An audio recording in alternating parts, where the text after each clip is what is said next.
어제 에레미야 18장이 토기장이가 그릇을 빚는 것을 보고 주신 말씀이라면 오늘 19장은 그 토기장이가 만든 옹기를 가지고 주신 말씀입니다. 그러나 18장 말씀과 19장 말씀 사이에는 그 강조점에 있어서 엄청난 차이가 있습니다. 어제 말씀에서는 토기장이가 진흙을 가지고 그릇을 빚는데 그릇을 빚다가 그릇이 터지면 그것을 다시 뭉개서 다시 그릇을 만들었습니다. 에레미야 18장 4절 진흙으로 만든 그릇이 토기장이의 손에서 터짐에 그가 그것으로 자기 의견에 좋은 대로 다른 그릇을 만들더라.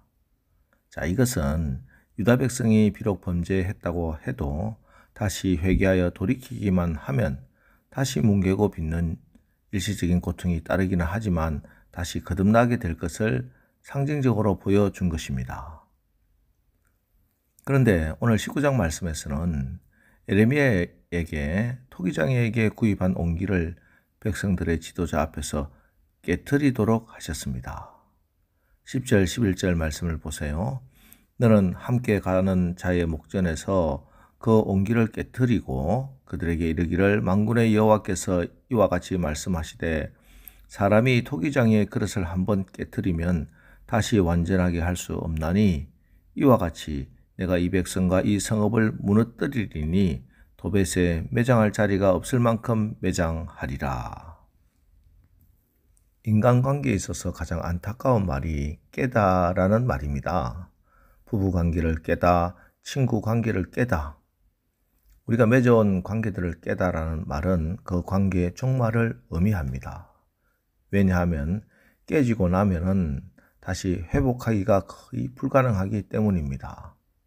때문에 깬다라는 것은 관계에 있어서는 안 될 말 중에 하나입니다. 하지만 한편 생각해 보면 또 오죽하면 그런 말을 했을까 그런 생각도 해볼 수 있습니다. 오늘 우리 하나님도 오죽했으면 이제 나와 너의 관계를 깨트리자 이렇게 말씀하고 있습니다. 사실 우리 하나님께서는 유다 백성들을 선택해 주시고 지금까지 여러 가지 언약으로 함께 하셨습니다. 무지개 언약, 시내산 언약, 다윗의 언약으로 너는 나의 백성이 되고 나는 너의 하나님이 되겠다 약속하셨습니다.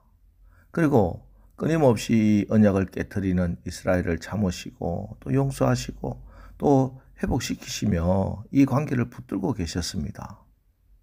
그런데 이제는 그 끝이 보입니다. 하나님께서 오죽하면 이제 당신의 백성들과의 관계를 이제 깨고 청산하고 이제 없던 걸로 하자고 말씀하시겠습니까?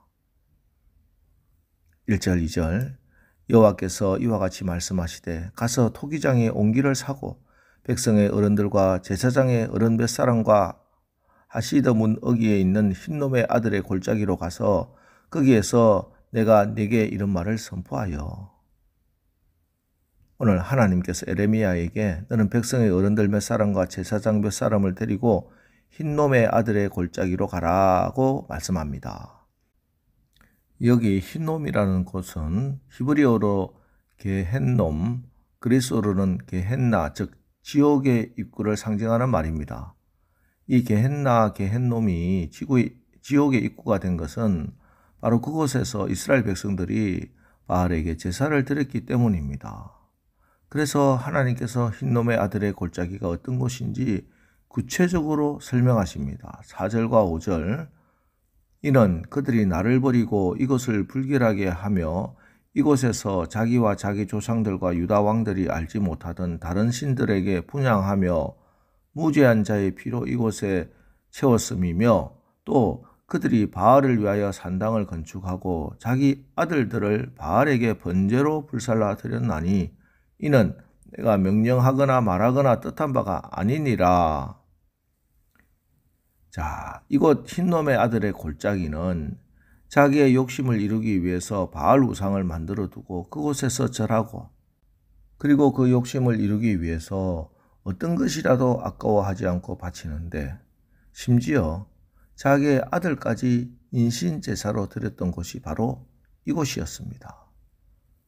하나님께서 이제 이곳에 가서 한번 서보라 말씀하고 있습니다. 16장에서 우리는 하나님을 믿는 신앙은 자신의 욕심을 정리하고 내려놓는 것이라고 말씀드렸습니다. 우리가 하나님을 따라가고 예수님을 믿는다는 의미는 하나님의 말씀 앞에 우리 욕심을 하나하나 단절시키고 끊어낸다는 의미입니다.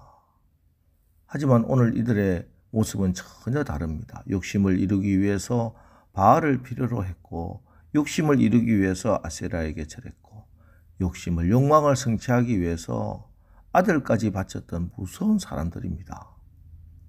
이제 이곳에 가서 한번 서보라. 옹기를 들고 서보라. 그렇게 말씀합니다. 그리고 그 옹기를 깨트려 버려라. 그래서 에레미야가 그 옹기를 던져서 깨트립니다. 와장창 박살이 났을 겁니다.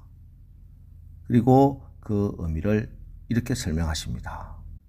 10절, 11절 너는 함께 가는 자의 목전에서 그 옹기를 깨트리고 그들에게 이르기를 만군의 여호와께서 이와 같이 말씀하시되 사람이 토기장의 그릇을 한번 깨트리면 다시 완전하게 할 수 없나니 이와 같이 내가 이 백성과 이 성읍을 무너뜨리리니 도벳에 매장할 자리가 없을 만큼 매장하리라. 바로 이 옹기가 유다 백성이고 여기 예루살렘이고 예루살렘 성읍인데 하나님께서 너희를 깨트려 이곳을 너희의 매장지를 삼을 것이라는 것입니다. 무슨 말씀입니까? 하나님께서는 당신의 백성들의 욕심의 분출구, 욕망하는 그곳을 그들의 매장지로 삼겠다는 겁니다. 우리가 물질을 따라 살면 물질 때문에 내가 망할 것이고, 육신의 정욕을 쫓아 살면 그 욕망 때문에 우리가 망할 것이고, 사람을 따라 살면 그 사람 때문에 너희들의 관계가 깨어질 것이다 하고 말씀하는 겁니다. 아브라함의 조카 롯은 자신의 가족을 이끌고 소돔과 고모라 땅으로 물질의 부귀와 영화를 쫓아 떠났습니다. 그런데 결국 어떻게 됩니까? 롯의 아내가 그곳에서 소금 기둥이 되고 말았습니다. 롯과 롯의 아내는 물질 쫓아가다가 그 물질 때문에 망한 겁니다. 사울왕을 또 보십시오. 권력과 부귀를 쫓아 살다가 그 권력 때문에 헤어나지 못하고 그곳에서 파멸되는 인생이 되고 말았던 겁니다. 오늘 이 새벽 우리가 무엇을 바라보고 무엇을 쫓아서 살아갈 것인가? 나는 하나님의 손에 있는 진흙이요 옹기에 불과한데 하나님이 망치를 들고 깨트리시면 산산조각이 나서 부서져 버릴 수밖에 없는 연약한 존재임에도 불구하고 우리가 여전히 내 욕심 쫓아서 살고 있지는 않은지 오늘 이 새벽 이 자리에서 우리 자신을 한번 다시 돌이켜보시기를 바랍니다. 하나님께서 오죽하면 하나님이 빚으신 그 그릇을 깨트리시겠습니까? 언젠가 지방 목사님들과 차를 마시면서 카페에 비치된 책을 잠깐 읽었는데 사람이 계란을 탁 하고 깨면 계란 후라이가 되고 안에서 힘들게 톡톡 깨트리면 병아리가 된다 이렇게 적혀 있더라고요. 참 공감이 되는 말이었습니다. 오늘 새벽에 하나님의 진노의 불방망이로 와장창 깨지는 그릇이 아니라 겸손과 겸비함으로 눈물의 기도로 나의 욕심과 자아와 죄들을 톡톡 깨트려서 내 안에 그리스도가 드러나는 그래서 내가 사는 것이 아니라 그리스도가 사시는 그런 오늘 하루 되시기를 주님의 이름으로 축원합니다. 자, 기도하겠습니다. 하나님, 오늘 하나님께서 택하여 불러주시고 언약해 주시고 끊임없이 용서하시고 회복시켜 주신 당신의 백성에게 이제는 깨고 청산하고 이제는 없던 걸로 하자 말씀하시는 아버지 하나님의 안타까운 말씀을 읽었습니다. 저들의 욕심의 자리, 그 자리가 바로 파멸의 자리가 되는 이 엄중한 말씀 앞에 하나님이 망치를 들고 깨트리시면 산산조각이 나서 부서져 버릴 수밖에 없는 연약한 인생임에도 불구하고 우리가 여전히 내 욕심 쫓아 살고 있는지 살펴보고 우리가 이 시간 회개하는 마음으로 겸비하게 무릎을 꿇고 기도합니다. 하나님, 우리의 인생이 또 우리의 가정이 하나님이 깨트리시는 것이 아니라 말씀과 기도로 회개로 우리 스스로 깨어져 쓸모없는 파편이 아니라 내 안에 그리스도가 드러나고 사시는 그런 인생, 그런 가정, 그런 교회 되게 하옵소서. 예수님의 이름으로 기도합니다. 아멘. 자, 이제 오늘 말씀을 붙들고 주여 오늘 하루도 우리가 하나님의 진노의 방망이에 깨지는 인생이 아니라 겸비하게 깨어져 내가 사는 것이 아니라 그리스도가 사시는 그런 삶을 살게 하옵소서. 우리 합심해서 기도하고 나가겠습니다. 우리 기도하겠습니다.